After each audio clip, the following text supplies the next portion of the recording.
Takže čaute, vítajte pri ďalšom videu.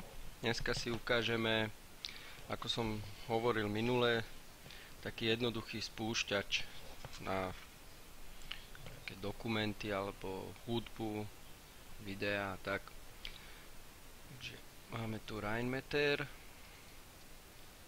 dokumenty, upraviť a začneme písať. Prvý riadok, tak ako minule, Rainmeter, update 10. Teraz ďalší riadok bude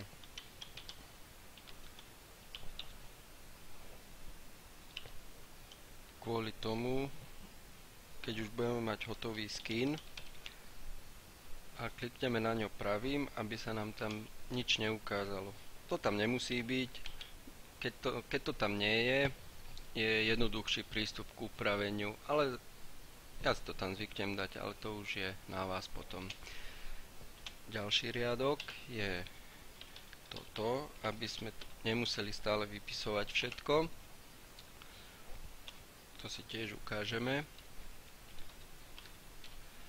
Mám stiahnuté nové písmo z Dragon Ball.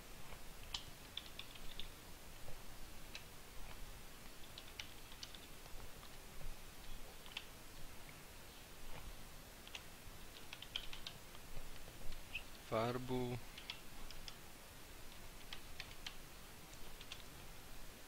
Teraz môžeme ísť už na to, ako bude ten skin vyzerať. Taká lišta, také pozadie si môžeme nazvať background. A teraz ako to bude vyzerať.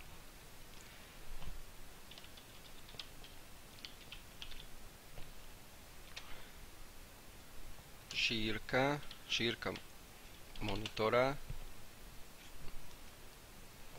výška toho pozadia, pozícia. Ja som si to dal hore, no to si tiež môžete dať kam chcete.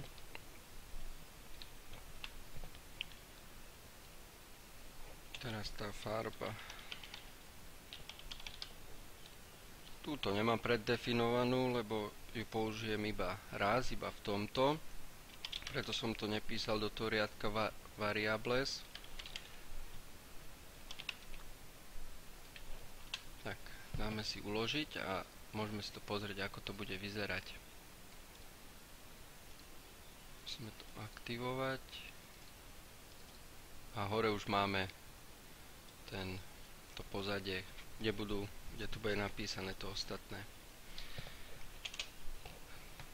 Teraz dajme tomu príklad na dokumenty.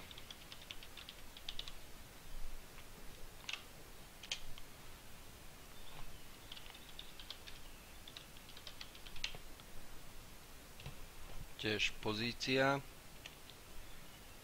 X-ová, môžeme si ju dať skoro od kraju, 10. Y-ová môže byť 0. Uvidíme, jak to bude sedieť. Teraz použijeme tie riadky z variables, čo sme písali na začiatku. Tieto. Ako to bude vyzerať, to písmo. Toto si napíšeme. Teraz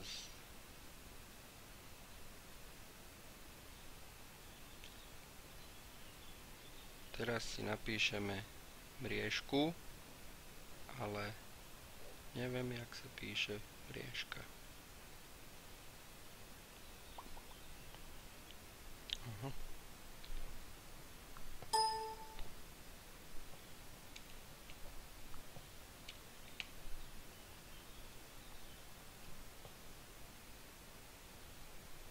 Moment, musím si pozrieť.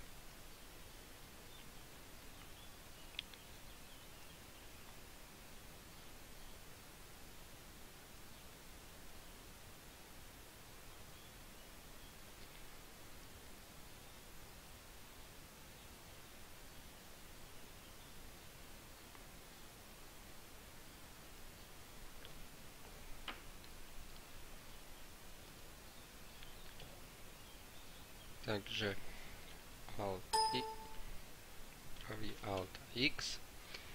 Teraz si tam dáme ten font face, je toto, style, že ako to má vyzerať. Takže si tam napíšeme style, mriežka, veľkosť toho písma, takisto mriežka, size, farba,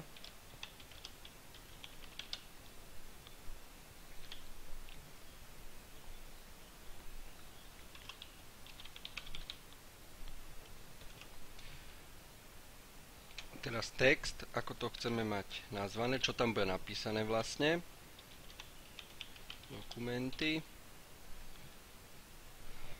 zase anti-alias, aby sme to nemali hrbolaté, také kockované. A teraz, keď na to klikneme ľavým,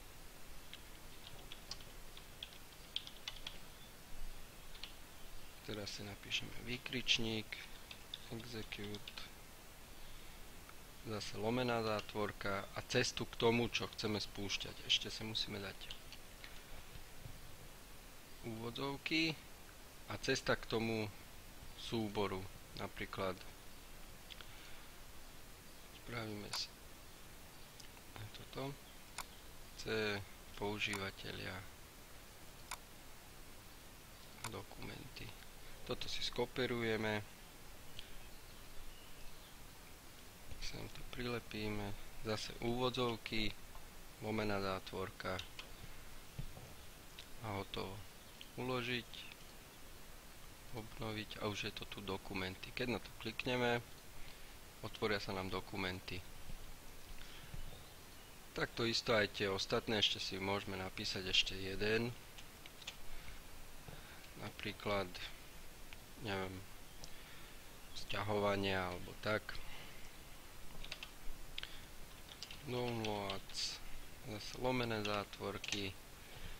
Toto si môžeme aj skopírovať, aby sme to nemuseli písať všetko. A iba si to potom upravíme.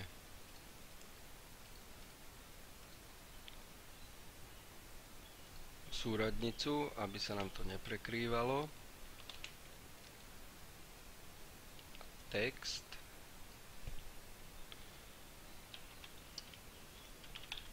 Downloads. A zase cestu k tomu sťahovaniu.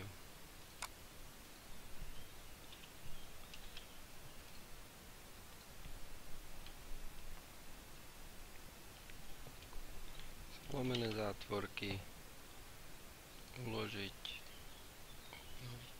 Teraz sa nám to prekrýva, takže ešte viac to musíme posunúť. Ešte o trošku, nech nám to nesplýva. Tu máme dokumenty, sťahovanie. Tuto, keď si zmeníme napríklad túto výšku, môžeme dať 30, alebo po prípade farbu, tak sa nám zmení farba toho písma.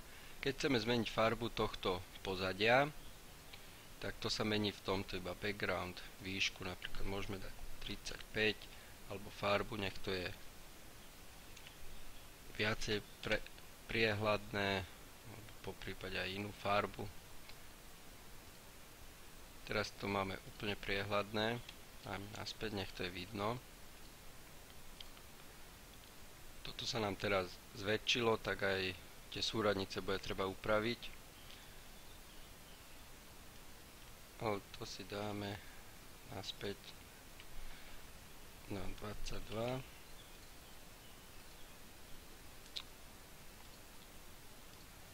Uložiť, obnoviť. Takisto toto sme to mali na 25. Uložiť, obnoviť. Sem sa môže popridávať všeličo, čo len chcete. Nejaký spúšťač, takto isto sa robí aj spúšťač na hry. Tiež sa tam len zmení cesta. k tomu súboru, alebo po prípade, keď máte obrázok nejakej hry, myslím ako ikonu, sem sa napíše iba image a takto. Meter image a pod to iba image name a meno toho obrázku, tej ikony, tej hry a tuto cesta iba cesta k exe súboru, cez ktorý sa spúšťa tá hra. Toto, čo je v tejto zátvorke, to si môžete nazvať hociako, to aby sa vám neplietlo, že čo vlastne píšeme, preto som to nazval dokumenty. Keď by som robil hru, napíšem tam game alebo tak, to je proste jedno. Keď to je v tých zátvorkách, tak je to jedno, čo tam napíšete. Dobre, tak toto je taký jednoduchý spúšťač iba, nič zložité. A to bude asi všetko a pri ďalšom videu si ukážeme už aj niečo zložitejšie. Môžeme si spraviť skin na spúšťanie hudby alebo hodiny, veď uvidím ešte. Tak majte sa, čaute.